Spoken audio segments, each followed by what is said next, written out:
There's a man by the name of Corporal Mark Donaldson, who was awarded the Victoria Cross for his actions and bravery in Afghanistan on September the 2nd, 2008. On that particular day, the former SAS soldier and his patrol were making their way back through the Arnaklay Valley near the village of Kasharoskan, a known hotbed of Taliban activity, when they were attacked and ambushed from 4 different directions near a densely wooded area known as the Greenbelt. Among many other things, Corporal Mark Donaldson was recognised for running 80 metres across exposed land whilst under intense fire to rescue a wounded Afghan interpreter. What's remarkable is that whilst the citation for his Victoria Cross said that his actions that day displayed exceptional courage in circumstances of great peril, for Donaldson, it was simply an act of doing the right thing and not leaving anyone behind. If that sounded familiar to you, it's likely that you recall Simon Sinek's 2014 TED Talk on the topic of why good leaders make their people feel safe.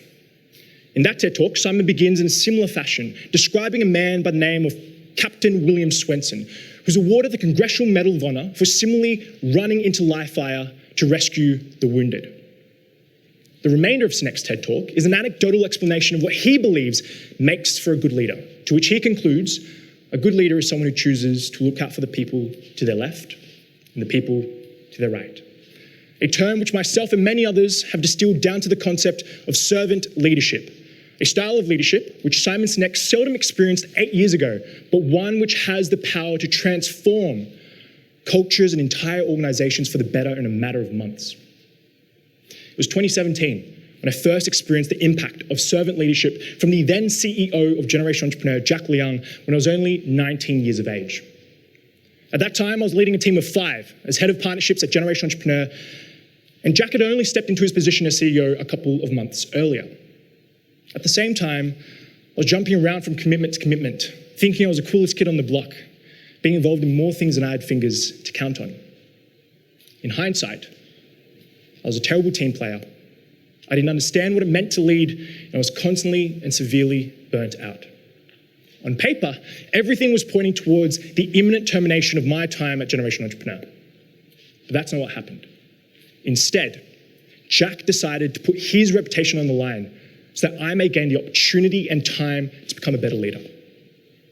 Simon Sinek says, it is the leader who sets the tone. When the leader decides to put the lives and the safety of their people first, sacrifice their own comfort and their own tangible results so that the people may feel safe and feel like they belong, remarkable things happen. Traditional leadership would have taught Jack to remove me from my position of power and replace me with someone who was better positioned to help him amplify the goals he was trying to achieve. But instead, Jack decided to sacrifice his own personal gain so that I may gain. Whether we like it or not, we can no longer operate the way that we were in 2014. After weathering a global pandemic, people of all ages are now more open and receptive to new ways of learning and working. People are now looking for leaders who see leadership as an opportunity to serve rather than as a rank to obtain. Leaders who share control and power to drive engagement rather than performance. Leaders who measure success based on growth and development rather than output. And leaders who genuinely listen rather than speak. Because when you go from execution to leadership, you go from trading on IQ to trading on EQ. In his book, Hit Refresh, The Journey to Rediscover Microsoft's Soul and Imagine a Better World for Everyone, CEO of Microsoft, Satya Nadella, explores EQ through the unique human trait of empathy.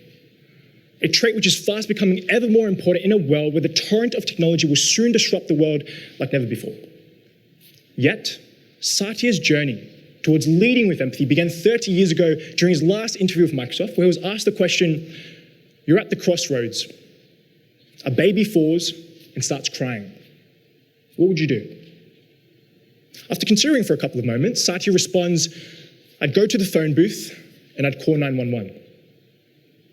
After a couple of moments of silence, the interviewer stands and escorts Satya out of the room, leaving him with the parting words, you need to develop some empathy. Because when a baby falls, you pick them up and you hug them first before you call. As Simon Sinek describes, I too know many people at the senior most level of organizations who are absolutely not leaders. They are authorities, and we do as they say because they have authority over us. But if they were to leave, we would not follow them. On the contrary, we know many people at the bottom of organizations who have no authority but absolutely leaders because they choose each and every day to look out for the people to their left and the people to their right. The best anecdote that I can share with you all involves and recounts the experiences of our previous head of people at Generation Entrepreneur, Ivy Chung, at her very first in-school business building workshop when she was still a volunteer events team member. On that day, Ivy found herself working with students from all sorts of backgrounds, one of whom had been identified by their teacher to be extremely shy, introverted, and unlikely to engage in anything we were going to teach that day. By the end of the day, Ivy had made such an impact on student and entrepreneurial learning that she was inundated with verbal thank yous from the entire cohort, as well as one very special thank you. The student who at the start of the day had been identified as extremely shy, introverted, unlikely to engage in anything we were going to say, gave Ivy a handwritten letter which said, "Thank you for not giving up on me throughout the day, and thank you for believing in me when no one else would." Today, I had the fortune of working with both Corporal Mark Donaldson and Ivy Chung at Microsoft.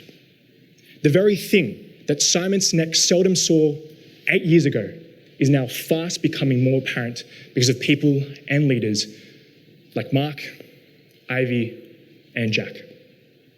People who are willing to put themselves on the line so that others may gain.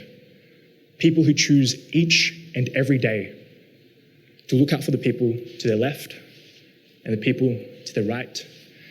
And people who at the end of the day give us all a reason to say, thank you for not giving up on me, and thank you for believing in me when no one else would.